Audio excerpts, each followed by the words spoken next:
Hello guys, this is Aparajita from evidyarthi.in and उम्मीद करती हूँ आप सब बिल्कुल अच्छे हो और बिल्कुल सही हो। All my beautiful kids, you are all good and healthy. So guys, मैं बताना चाहूंगी, हम लोग कर रहे थे आपका chapter number 1 which was power sharing. तो गाइज, पावर शेयरिंग आपकी सिविक्स की बुक से हमने बहुत पहले ही स्टार्ट कर दिया था। इसके इंट्रोडक्शन और इसका एक दो टॉपिक मैंने और करा दिया है, so do watch it out guys. और एक चीज और बताना चाहूंगी बस, कि कोई भी chapter difficult, it seems difficult आपको लगता होगा, लेकिन वो डिफिकल्ट होता नहीं है। ठीक है, तो मैं यही बोलूंगी यार कि सारे आप इसके टॉपिक देख लेना, बहुत ही इजीली समझा दिया है और आपको आराम से समझ आ जाएगा। ठीक है, सो गाइज, मेजॉरिटेरियनिज्म इन श्रीलंका, ये आज का हमारा टॉपिक है। बहुत ही ज्यादा इजी टॉपिक है, इसको हम जल्दी से कवर अप कर लेते हैं। ठीक है, तो गाइज देखा जाए तो the democratically elected government adopted a series of majoritarian policies measures to establish, इसके बाद क्या है, सिन्हाला सुप्रीमेसी। अब दोस्तों, मैं आपको पहले एक ग्लिम्स बताना चाहूंगी। हमने ना पिछले वाले टॉपिक में पता करा था कि श्रीलंका में कौन कौन से कम्युनिटीज रहते हैं, मतलब कौन कौन से स्पीकिंग लैंग्वेज वाले कम्युनिटीज रहते हैं। तो सबसे पहले का हमने पढ़ा था 74%। ये लोग कौन थे गाइस? ये थे सिन्हाला स्पीकर्स, सबसे ज्यादा मेजॉरिटी में ये लोग ही थे। उसके बाद था 18%। 18% कौन थे? श्रीलंकन तमिल्स थे। ठीक है, और मतलब 18% में से 13% श्रीलंकन तमिल्स थे और 5% थे इंडियन तमिल्स। ठीक है दोस्तों, तो सबसे ज्यादा आपको दिख ही गया होगा, मेजॉरिटी में थे ये सिन्हाला सुप्रीमेसी। ठीक है, तो देखा जाए गाइज, सिन्हाला स्पीकर्स जो थे वहां पे, जो श्रीलंका में ये लोग रह रहे थे, इनको लगा कि यार हमको ही सुप्रीम होना चाहिए, सिन्हाला लैंग्वेज को भी ऑफिशियल रिकॉग्निशन या दर्जा दे देना चाहिए। ठीक है, अब गाइज ऐसा करना नहीं चाहिए। जहाँ पे बहुत सारे अलग अलग पर्टिकुलर ग्रुप्स रह रहे हों, या जहाँ पे बहुत सारे अलग अलग कम्युनिटीज रह रही हों अलग लैंग्वेज बोलने वाली, तो आई थिंक आपको उधर कोई भी ऑफिशियल लैंग्वेज नहीं बता देना चाहिए। For example taking India. ठीक है, इंडिया में देख लीजिए दोस्तों, बहुत ही ज्यादा डाइवर्स है इंडिया। ठीक है, और इतनी सारी लैंग्वेज है, 1000 से ज्यादा ऐसे नॉर्मल लैंग्वेजेस ले लीजिए, और रीजनल लैंग्वेजेस है 21, 22 कुछ ऐसे रिकॉग्नाइज्ड लैंग्वेजेस है। ऑफिशियल लैंग्वेज है ही नहीं भारत में। ठीक है, इंग्लिश को एडमिनिस्ट्रेटिव लैंग्वेज बोल दिया गया है। तो गाइज, ये बहुत अच्छा इनिशिएटिव लिया गया भारत में कि कोई ऑफिशियल लैंग्वेज बनाई ही ना जाए, किसी के सेंटिमेंट्स को ना ठेस पहुंचाई जाए। लेकिन यहाँ पे ऐसा ही हुआ गाइस, कुछ इस तरीके से सिन्हाला लैंग्वेज को एक बहुत ऑफिशियल लैंग्वेज का दर्जा इन लोगों ने मांगा। ठीक है, अब गाइस एज यू नो, यहाँ पे सिन्हालाज ही नहीं रह रहे थे श्रीलंका में, यहाँ पे 13% श्रीलंकन तमिल्स भी थे, तमिल्स, एंड 5% इंडियन तमिल्स भी थे। ठीक है, मतलब यहाँ पे सिन्हाला लैंग्वेज को ज्यादा रिकॉग्निशन दे दी जा रही है, तो तमिल लैंग्वेज का क्या होगा, तमिल बोलने वालों का। ठीक है, तो उन्हें थोड़ी सी ठोस पहुंची थी और ठेस पहुंची थी। ठीक है, ठेस पहुंची थी। और माफ करना दोस्तों, उससे मैं इधर उधर निकल जाता हूँ। ठीक है, तो the governments followed preferential policies that favours Sinhala applicants for university position and government jobs. Guys, एक चीज हमें दिख ही रहा था कि भाई ऑफिशियल लैंग्वेज बनाया जा रहा था सिन्हाला को, लेकिन यहाँ पे और दिखने लग गया कि यहाँ पे तो और भी ज्यादा डिस्क्रिमिनेशन बढ़ने लग गया था दो बाकी लोगों के तरफ।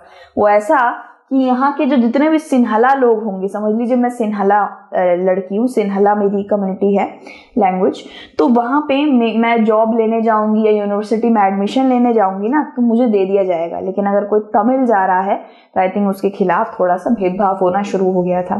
सो इनको गवर्नमेंट जॉब्स दे दी जा रही थी, यूनिवर्सिटी में अच्छी पोजिशन दे दी जा रही थी। इनको कोई भी जब भी अप्लाई कर रहे थे सिन्हाला कम्युनिटी वाले को, इनको कभी दिक्कत ही नहीं हो रही थी। दिक्कत जो हो रही थी वो हो रही थी दूसरे लोगों को।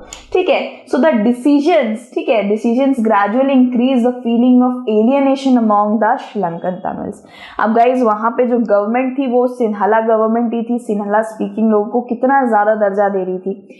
ये इस वजह से लोगों को, जो वहां पे श्रीलंकन तमिल लोग रह रहे थे और इंडियन तमिल्स रह रहे थे, इन लोगों को बहुत ही ज्यादा ठेस पहुंची। उनको लगा कि हम एलियनेट हो गए, यानी कि एलियनेट समझाऊंगा इस, तो जब पूरी फैमिली जब डिनर पे जाती है और आपको अकेला छोड़ जाती है, यहीं पे घर पे बैठ तू, तो बहुत बुरा फीलिंग होती है यार, सीरियसली बता नहीं सकती, लेकिन काफ़ी बुरी फीलिंग होती है।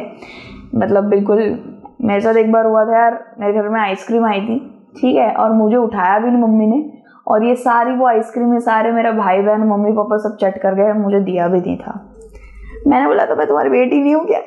तो यार मेरे को बहुत गंदी फीलिंग आई थी। और इनको भी ऐसा, इनको तो बहुत ही ज़्यादा लग रहा होगा गाइस, यूनिवर्सिटी में अप्लाई करने जाते होंगे तो नहीं तुम तमिल हो, ठीक है। तो द श्रीलंकन तमिल्स लॉन्च्ड। अब गाइस श्रीलंकन तमिल्स ने ये ठान लिया था कि अब उनको भी रिकॉग्निशन चाहिए, ठीक है। तो हम आगे स्टेप्स पढ़ेंगे कि उन्होंने क्या किया, लेकिन सबसे पहले ये थोड़ी सी, आई थिंक ये थोड़ी ज़्यादा स्ट्रेच पिक्चर है, ये आपकी बुक से ही उठाई है मैंने। बुक में अभी यार खोल के देख सकते हो आप, बुक के अंदर यहाँ पे देख सकते हो सिन्हला येलो कलर में है, ठीक है। सिन्हलाज आप देख सकते हो 74% श्रीलंका पूरी सिन्हला स्पीकिंग लोगों से भरी हुई है। श्रीलंकन तमिल जो है वो रेड कलर के एरिया में है, यहाँ पे आप देख सकते हो। नॉर्दर्न पार्ट और ईस्टर्न पार्ट में सबसे ज्यादा है। उसके बाद आ जाते हैं Indian Tamils.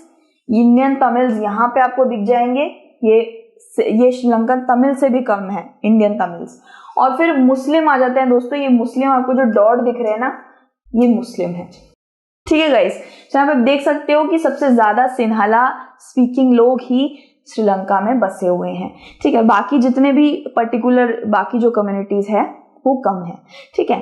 So parties and struggles उन्होंने स्टार्ट करना शुरू कर दिया, उन्होंने नई नई पार्टी बनाना शुरू कर दिया, वो स्ट्रगल करने लग गए, वो एजिटेट करने लग गए कि भाई हमें भी रिकॉग्निशन दो, हमने क्या गलती करी है। और उन्होंने ये भी बोला, उन्होंने एक्चुअली इक्वल राइट ही मांगा था guys, which is not a bad thing. Equal right सबको चाहिए होता है। मतलब ये हमारे भारत में एक बार देखा जाए तो जब सारे दलितों के साथ ऐसा होता था गाइज, दलित को, वो भी तो इंसान ही थे, बट उनको बुरा लगता था कि उनका छुआ हुआ भी नहीं खाया जाता था। बैक देन वो बहुत पुरानी बात है, लेकिन हाँ बुरा तो लगता ही है। जो छोटे माइनॉरिटी में होते हैं उन्हें बचाने का काम गवर्नमेंट का ही होता है, उनको प्रोटेक्ट एंड सिक्योर करके रखने का, लेकिन यहाँ पे ऐसा कुछ नहीं करा जा रहा था। तो तमिल जो तमिल लैंग्वेज होती है श्रीलंका में, बोला गया इन श्रीलंकन तमिल्स ने कि उसको ऑफिशियल लैंग्वेज बना दी जाए, जो आई थिंक दूर दूर तक सिन्हालाज होने नहीं देंगे क्योंकि वो लोग मेजॉरिटी में थे और ऐसे 18% थे, ठीक है। सो गाइज इन्होंने ऑटोनॉमी मांगी, इन्होंने इक्वल अपॉर्चुनिटी मांगी, इन्होंने बोला जो भाई जॉब वॉब दे रहे हो, एजुकेशन दे रहे हो, उनको दे रहे हो, हमको भी दे दो, ठीक है। तो 1980s के वक्त की बात है गाइज। 1980s के वक्त में बहुत सारी पॉलिटिकल पार्टीज, ऑर्गेनाइजेशन, बहुत सारी चीजें फॉर्म होने लगी श्रीलंकन तमिल्स के द्वारा, क्योंकि उन्हें दिख रहा था ना कि भाई अब ये हमारे साथ इतना भेदभाव कर रहे हैं तो हमें खुद को तो स्ट्रांग बनाना पड़ेगा, हमें भी पॉलिटिकल पार्टी सामने लानी पड़ेगी, ठीक है। तो इन्होंने धीरे धीरे करके इन्होंने एक पर्टिकुलर चीज डिमांड करी, which was independent Tamil Eelam. Eelam का मतलब स्टेट होता है दोस्तों। इन्होंने बोला अब हमें एक इंडिपेंडेंट तमिल स्टेट दे दो भाई, एक राज्य हमारा अलग ही कर दो, ठीक है। लेकिन इसको भी डिनाई कर दिया गया, इसको भी नहीं देखा गया। मतलब इन्होंने ये चीज बोला था कि हम लोग श्रीलंकन तमिल, इंडियन तमिल, हम लोग नॉर्थ पार्ट में बहुत सारे हैं और ईस्ट पार्ट में बहुत सारे हैं, तो हमें पूरा नॉर्थ और ईस्ट पार्ट ही हमारा बना दो। लेकिन श्रीलंकन्स ने इसको डिनाई कर दिया, जो सिन्हाली स्पीकिंग थे। It soon turned into civil war, ठीक है। ये इस पे मूवीज भी बहुत बनी है गाइस, मेरे को नहीं पता यार आपने देखा ही नहीं देखा। फैमिली मैन 2 मेरे को पता है सबने देखा है, ठीक है। फैमिली मैन की सीरीज है 2, सीजन 2 में मैं कोई स्पॉन्सरशिप नहीं कर रही, लेकिन मैंने भी देखा है। तो उसके अंदर इसी के ऊपर, इसी से रिलेटेड था, ठीक है। और भी है यार, शायद मद्रास कैफे, वो भी मूवी बहुत बढ़िया थी यार। Madras cafe, it was like a boring movie, बहुत लोगों को बोरिंग लगी होगी, बट काफी ज्यादा रिच थी इंफॉर्मेशन में। तो आप इन लोगों को एक बार ट्राई कर सकते हो, इसके ऊपर आपको थोड़ा बहुत आइडिया मिल जाएगा कि उस वक्त पे क्या क्या हुआ था। सो गाइज सिविल वॉर छिड़ गया था। गाइज सिविल वॉर किसको कहते हैं? सिविल वॉर आसान सी बात है, एक कंट्री ले लीजिए, भारत को ही ले लीजिए, ठीक है। मैं भारत को ही बार बार लूंगी क्योंकि मुझे वही कंफर्टेबल लग रहा है। भारत के अंदर समझ लीजिए 2 कम्युनिटी रहती है, दोनों ही भारतीय हैं लेकिन एक दूसरे से लड़ रही हैं। This is called civil war. Like एक ही कंट्री में रह के 2 ग्रुप्स एक साथ लड़ते हैं तो इसको सिविल वॉर कहा जाता है। वैसे ही जैसे श्रीलंका के अंदर ये 2 groups, Sinhala speakings and Sri Lankan Tamils, एक साथ डिस्पैरिटीज आ रही थी बीच में। ठीक है, सो गाइज यही हुआ कि इनको बार बार इनकी रिक्वेस्ट को डिनाई करा गया, इनको रिकॉग्निशन नहीं दिया जा रहा था, तो इसलिए इन्होंने सोचा कि भाई हमें रिकॉग्निशन चाहिए। दैट्स वाई उन्होंने पॉलिटिकल ऑर्गेनाइजेशन ये सब करना, विद्रोह करना शुरू कर दिया था। ठीक है दोस्तों, यहाँ से हमें पता चला कि किस तरीके से ये जो मेजॉरिटेरियनिज्म था ना श्रीलंका में बहुत ज्यादा बढ़ा हुआ था। मतलब जो मेजॉरिटी में जो लोग रहते हैं डजंट मीन आपके पास बहुत सारी पावर आ गई। ठीक है, मेजॉरिटी में हो, लेकिन माइनॉरिटी ग्रुप्स को, यानी आपसे छोटे कदबे के ग्रुप्स को आपको कुचलना भी नहीं चाहिए। आप मेजॉरिटी में हो तो आपको उनको प्रोटेक्ट करना चाहिए। ठीक है, जैसे मेरी बड़ी बहन है, ठीक है, और मैं उससे 7 साल छोटी हूँ, बहुत ही ज्यादा। मैं माइनॉरिटी हूँ, मेजॉरिटी एक तरीके से ले लीजिए। अब वो मुझे मारेगी, पीटेगी, कुचलेगी, भाई मैं विद्रोह करूंगी, जरूर करूंगी। कोई सहेगा थोड़ी ना, कितने साल तक, कितने वक्त तक सह लेगा, तो मैं भी उसको पेलूंगी।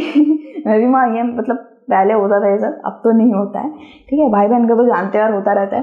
तो वही बात है गाइस, प्रोटेक्ट करना चाहिए उसको, मेरी मम्मी की तरह रहना चाहिए, लेकिन वो जो मार रही है वो सही नहीं है। ठीक है, इसके बाद वाला जो टॉपिक आएगा वो है एकोमोडेशन इन बेल्जियम। हम यही कर रहे हैं guys, Sri Lanka Belgium, Sri Lanka Belgium, 2 major खिलाड़ी रहेंगे ये, और इसी के ऊपर पूरा चैप्टर है। ठीक है, तो यहाँ हमने श्रीलंका के बारे में पढ़ लिया कि वहां कैसे तनाव बढ़ रहा था, बेल्जियम के बारे में भी पढ़ लिया कि कैसे डच और फ्रेंच कम्युनिटीज के बीच में तनाव बढ़ रहा था, और अब हम फिर से बेल्जियम पे आएंगे दूसरी वीडियो में। यार अलविदा लेते हैं आपसे इस वीडियो से, और डू कमेंट, ओके, एकदम मतलब धमका नहीं दिया है, लेकिन कमेंट कर देना, आपके कमेंट मुझे बहुत मोटिवेट करते हैं। ठीक है, so God bless you everyone, जय हिंद, take care and peace, bye bye.